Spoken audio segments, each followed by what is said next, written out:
महाभारत महाभारत महाभारत। हाँ दोस्तों, आपका स्वागत है आपके अपने YouTube channel perfect science coaching centre में। तो अपन बात करेंगे क्लास 10th सब्जेक्ट हिंदी और चैप्टर नंबर 5, बोले तो नागरी लिपि। नागरी लिपि अपने आप में तो ये भारी भरकम चैप्टर है, बट आसान भाषा में शॉर्ट नोट के द्वारा हम आपको ये सारा चीज समझा देंगे। ठीक है, नागरी लिपि जो है शॉर्ट क्वेश्चन हो या लॉन्ग क्वेश्चन हो, अर्थात बोले तो ऑब्जेक्टिव हो या सब्जेक्टिव क्वेश्चन हो, उसे आसानी से सॉल्व करने से पहले अगर कुछ बेसिक चीज को आप लोग समझ लेते हैं, ठीक है, जान जाते हैं, तो आप लोग किसी भी क्वेश्चन को आसानी से सॉल्व कर सकते हैं। ठीक है, ये मेरा स्टाइल है। ठीक है, तो चलिए बात करते हैं बेसिक चीज के बारे में। ठीक है, तो यहाँ पर हम देख रहे हैं क्या है, आपका नागरी लिपि है। और नागरी लिपि क्या एक निबंध है। अब नगर में कोई विशेष आदमी हो, जैसे विशेष गुण वाले कोई व्यक्ति होगा, तो उस पर क्या लिखा जाएगा, निबंध लिखा जाएगा। ठीक है ना, तो नगर में जो कोई विशेष होता है, क्या होता है, उस पर निबंध लिखा जाता है, यानी गुणाकर मूल्य। कौन है, गुणाकर मूल्य। ठीक है ना, चलिए लेखक का कुछ परिचय के बारे में हम लोग समझ लेते हैं। ठीक है, लेखक का परिचय, लेखक का नाम क्या है, गुणाकर मूल्य। ये क्या एक निबंधकार है। ठीक है, और इनका जन्म जो हुआ था 1935 ईस्वी में, कहाँ हुआ था, तो अमरावती के महाराष्ट्र।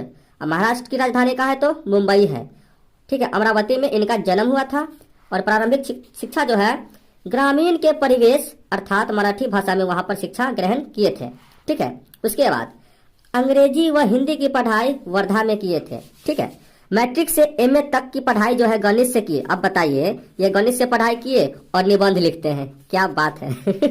चलिए बात करते हैं 25 वर्षों में इन्होंने क्या क्या किया। तो 25 वर्षों में इन्होंने 2500 से अधिक लेख लिखे। क्या, 2500 से अधिक लेख लिखे और 30 पुस्तकों का प्रकाशन किया। ठीक है ना, 30 पुस्तकों का क्या किया, प्रकाशन किया।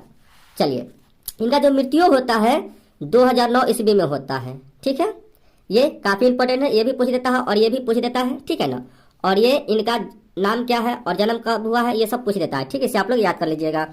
उसके बाद जो है प्रमुख रचनाएं, हम उतना ही लेते हैं जो परीक्षा में पूछा जाता है, अधिक लेने से हानिकारक होता है। ठीक है ना, तो बस पढ़ो वही जो परीक्षा में पूछे जाते हैं। पहला जो है आपका प्रमुख रचनाएं, अक्षरों की कहानी, ये कई बार परीक्षा में आ गया है। ठीक है ना, भारत इतिहास व संस्कृति, ये भी कई बार परीक्षा में आ चुका है। और अक्षर कथा, ये तो हमेशा आता है, जो कि सबसे प्रसिद्ध पुस्तक है ये गुणाकर मूल्य का। ठीक है, चलिए, तो मुख्य बात को पढ़ने से पहले अगर कुछ बात को समझ लेते हैं लिपि के बारे में, तो आप लोग आसानी से किसी भी क्वेश्चन का जवाब दे सकते हैं। ठीक है, ये लिपि क्या है, लिपि जो है मौखिक ध्वनियों को लिखकर, मौखिक ध्वनि जैसे हम कोई शब्द को बोलते हैं, ठीक है ना, तो उसको प्रकट करने के लिए, क्या करने के लिए जो चिन्ह प्रयोग में लाए जाते हैं उन्हें हम लोग क्या कहते हैं, लिपि कहते हैं। क्या कहते हैं, लिपि कहते हैं। लिपि को चलिए हम लोग समझते हैं। ठीक है, देखिए ध्यान से आप लोग, जैसे भाषा हो गया, हिंदी हो गया, पंजाबी हो गया, संस्कृत हो गया, अंग्रेजी हो गया, तेलुगु हो गया, मराठी हो गया। ठीक है, तरह तरह के भाषा होते हैं, तो उनका अपना अपना एक लिपि होता है। जैसे हिंदी हो गया, तो हिंदी का क्या हो गया, लिपि देवनागरी। ठीक है, जैसे हम लोग क्या बोलेंगे, वह स्कूल जाती है। ठीक है, अब पंजाबी में तो गुरुमुखी होता है, तो ये आप लोग पढ़ के बताइए ये क्या है। संस्कृत, तो संस्कृत भी क्या एक देवनागरी लिपि है, और ये हम बोलेंगे कैसे, तो सा विद्यालम गच्छति। अंग्रेजी में, अंग्रेजी का जो लिपि है रोमन लिपि है, और इसे बोलेंगे सी गोज टू स्कूल। क्या, सी गोज टू स्कूल। चलिए अब कुछ मुख्य बातों के बारे में जान लेते हैं जो काफी परीक्षा में पूछे जाते हैं। ठीक है, जो काफी परीक्षा में पूछे जाते हैं। ठीक है, तो चलिए बात करते हैं। नागरी लिपि जो है एक निबंध है, भारतीय लिपियों की कहानी। भारतीय लिपि की कहानी जो है 8वीं से 11वीं सदी में नागरी लिपि जो है एक सार्वदेशिक लिपि बन गया। क्या बन गया, एक सार्वदेशिक लिपि बन गया।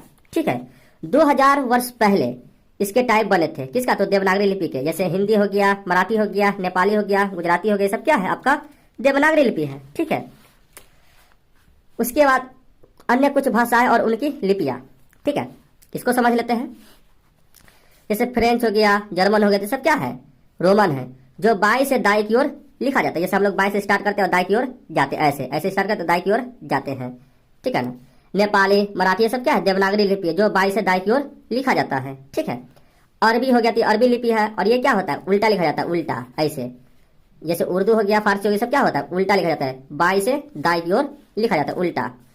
उर्दू फारसी जो है ये भी फारसी लिपि है, जो दाई ओर से बाई की ओर लिखा जाता है, उल्टा ऐसे लिखा जाता है, ठीक है। तो चलिए, आप लोग बोर हो गए होंगे तो वो शायरी बोलते हैं कि टूटे हुए प्यालों में कभी जाम नहीं आता, कि टूटे हुए प्यालों में कभी जाम नहीं आता, और इसके मरीजों को कभी आराम नहीं आता। ऐ दिल तोड़ कर जाने वाली बेवफा सनम, जरा ये तो बता देता कि टूटे हुए दिल किसी के काम नहीं आता। एंटरटेनमेंट भी थोड़ा होना जरूरी है, ठीक है। चलिए, और कुछ फैक्ट के बारे में जान लेते हैं जो आपको परीक्षा में पूछे जाते हैं, ठीक है। ये बहुत ही इंपॉर्टेंट फैक्ट है। बांग्ला जो है देवनागरी की बहन कहते हैं। बांग्ला क्या कहते हैं, देवनागरी की बहन कहते हैं, ठीक है। तमिल हो, मलयालम हो, तेलुगु हो, कन्नड़ हो, ये सब क्या है, ये सब ब्राह्मणी लिपि में लिखा जाता है, ठीक है। चलिए, ये प्रारंभिक लेख जो है दक्षिण भारत, प्रारंभिक लेख का दक्षिण भारत से मिला है, जो नंदी नागरी कहलाता है। क्या है, नंदी नागरी कहलाता है, ठीक है। अब इसको समझिए आप लोग, ठीक है। भारत का नक्शा, ये भारत है, भारत के उत्तर में उत्तरी भारत अर्थात देवनागरी लिपि उत्तर भारत में, ठीक है। और नीचे जो है दक्षिणी भारत अर्थात सिद्धम लिपि नीचे, तमिल हो, तेलुगु हो, मलयालम हो, कन्नड़ हो, सब क्या दक्षिण भारत में बोला जाता है, ठीक। और यहाँ पर विजयनगर साम्राज्य था, ठीक है, राष्ट्रकूट का यानी अमोघ वर्ष का। और यहाँ पर आप देख सकते हैं पश्चिम भारत, और यहाँ पर पूर्वी भारत। इसको हम लोग और विस्तार से समझेंगे, ठीक है।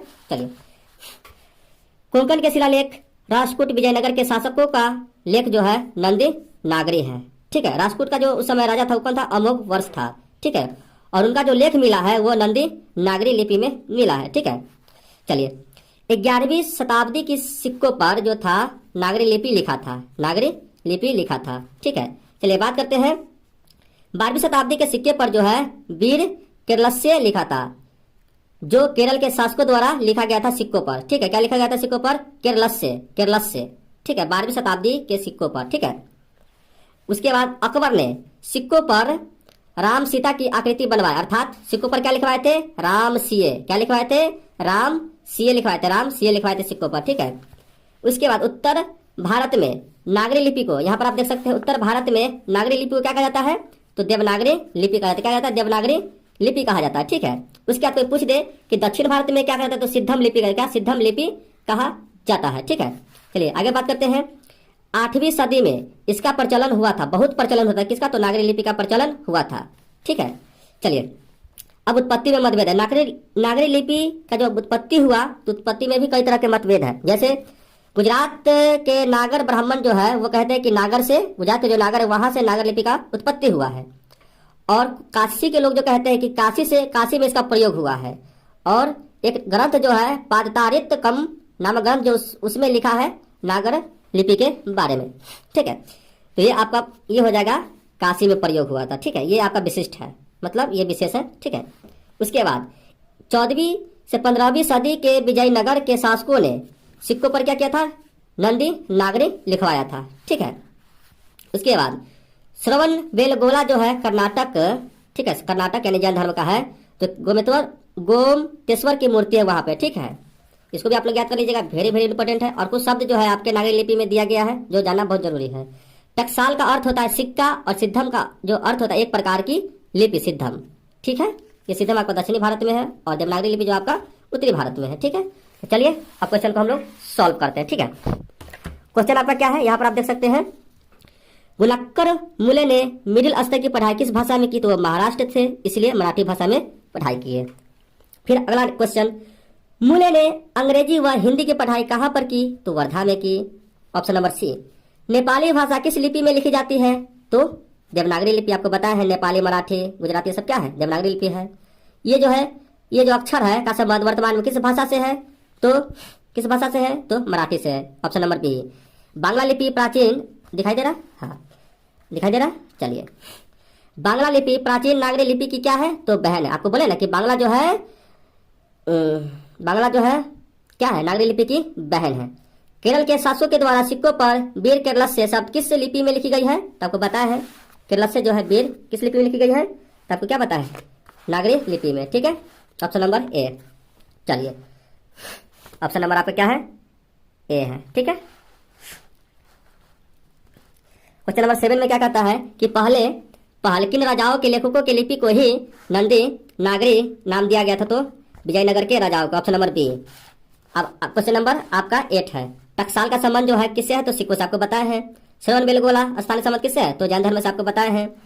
किस शासक ने अपने सिक्कों पर राम सीता की आकृति और नागरी लिपि में राम से शब्द अंकित करवाए थे? तो आपका अकबर हो गया। आपको बताया है, जो 12वीं सदी में आया था भारत में। नागरी लिपि शीर्षक निबंध के निबंधकार कौन है? तो आपको बताया है गुणाकर मूले। Option number A. नागरी लिपि शीर्षक पाठ किस पुस्तक से लिया गया है? तो भारतीय लिपियों की कहानी से। ठीक है, ये भी आपको बताया है। मराठी भाषा की लिपि कौन सी है? तो ये आपको बताया है क्या? तो देवनागरी लिपि है। ठीक है। सिद्धम क्या है? तो एक तरह का प्रकार की क्या है? लिपि है। ये भी आपको बताया है। Option number D. 15 में किसे देवनागरी की संज्ञा दी गई है? तो काशी को आपको बताया है, काशी में प्रयोग हुआ था। ठीक है, देवनागरी का यानी नागरी लिपि का। ठीक है, चलिए। मालवा में नागर लिपि का इस्तेमाल होता है, ऐसा किसने कहा? तो अलबुरेनी ने कहा। यह विदेशी यात्री है। अमोघ वर्ष कौन है? तो प्रख्यात राजपूत राजा है। ठीक है। मिहिर भोज दिखाई दे रहा है, चलिए। मिहिर भोज की ग्वालियर प्रशासित किस भाषा में है? तो संस्कृत भाषा में है। किस भाषा में है? तो संस्कृत भाषा में है। क्वेश्चन नंबर बेतवा कहाँ है? तो इंदौर में है, इंदौर के पास है। ईसा की 14वीं या 15वीं सदी के विजयनगर के शासकों ने अपने लेखों की लिपि को क्या कहा? तो नंदी नागरी कहा। क्या कहा? तो नंदी नागरी कहा। 20 का ऑप्शन नंबर ए हो गया। ठीक है, चलिए बात करते हैं क्वेश्चन नंबर 21 से। ठीक है। हिंदी लिपि जाती है क्या? हिंदी लिखी जाती है, देवनागरी लिपि है। क्या ये? देवनागरी लिपि। Option number A. विजयनगर के राजाओं के लेखों की लिपि को क्या नाम दिया गया है? तो नंदी नागरी लिपि। ठीक है, नंदी नागरी लिपि। चलिए आगे बात करते हैं। नागरी लिपि कब एक सार्वदेशिक लिपि बना? तो 11वीं से 8वीं से 11वीं सदी में बना। ठीक है, चलिए ऑप्शन नंबर सी। 24 के प्रश्न देखिए आप लोग। ठीक है, कहा गया कि पहले दक्षिण भारत की नागरी लिपि को क्या कहलाता था? तो दक्षिण भारत में क्या बोले आपको? सिद्धम लिपि। ठीक है। गुणाकर मूल्य का जन्म कब हुआ था? तो 1935 में हुआ था। ठीक है, इसको आप लोग याद कर लीजिए क्योंकि ये बराबर पूछा जाता है एग्जाम में। पढ़े वही जो एग्जाम में पूछे जाते हैं। ठीक है, चलिए तभी आप लोग अच्छा नंबर ला सकते हैं एग्जाम में। गुणाकर मूल्य यहाँ पर क्या है? गुणाकर मूल्य नहीं। गुणाकर मूल्य का जन्म कहाँ हुआ था? कहाँ हुआ था? कहाँ हुआ था? गुणाकर मूल्य का जन्म कहाँ हुआ? तो महाराष्ट्र में। आपको बताइए कि वो मराठी है ना। ऑप्शन नंबर सी। 27 में क्या कहा गया है कि इन्होंने किस पुस्तक में पुरानी लिपियों की विस्तृत जानकारी दी? तो अक्षर कथा में। Option number B. 28 में गुप्तों की राजधानी को क्या कहा जाता है? तो देवनगर कहा जाता है, देवनगर कहा जाता है। Option number D. गुणाकर मूल्य ने विभिन्न विषयों पर कितने निबंध लिखे? तो 2500 से अधिक आपको बताए हैं सब। ठीक है, चलिए देखिए एक बार पढ़ने से क्या होता है कि आप हर एक टॉप जितना भी क्वेश्चन उसका टिक कर सकते हैं। ठीक है ना। भारतीय लिपि की कहानी किनकी प्रसिद्ध रचना है? तो गुणाकर मूल्य के। Option number A. देखिए कितना शॉर्ट नोट के द्वारा हम देखिए तुरंत सबको टिक लगा दिया ना। इस्लामी शासक का आरंभ काल क्या है? तो 12वीं शताब्दी है। गुणाकर मूल्य की मृत्यु कब हुई? तो आपको बताया है क्या? 2009 में हुआ। नागरी लिपि का आरंभिक लेख हमें कहाँ से मिलते हैं? तो आपको बताया है क्या? दक्षिण नागरी लिपि ना, तो उत्तर भारत। क्या हो गया? उत्तर भारत। ऑप्शन नंबर डी उत्तर भारत। ठीक है, चलिए बात करते हैं। बेतवा दान पत्र किस समय का है? तो 1020 ईस्वी। उत्तर भारत से नागरी लिपि के लेख कब से मिलने लगते हैं? तो कब से मिलने लगते हैं? तो 8वीं सदी से। कब से? तो 8वीं सदी से मिलने लगते हैं। 35 के ए हो गया। चलिए बात करते हैं 36 में। तमिल निबंध के लेखक कौन है? निबंध के लेखक तो गुणाकर मूल्य है, ये आपको पता है। तमिल, मलयालम, तेलुगु, कन्नड़ भाषा ये क्या है आपका? तो दक्षिण भारत के। क्या है? तो ये दक्षिण भारत के आपको बताए हैं। ठीक है, चलिए बात करते हैं।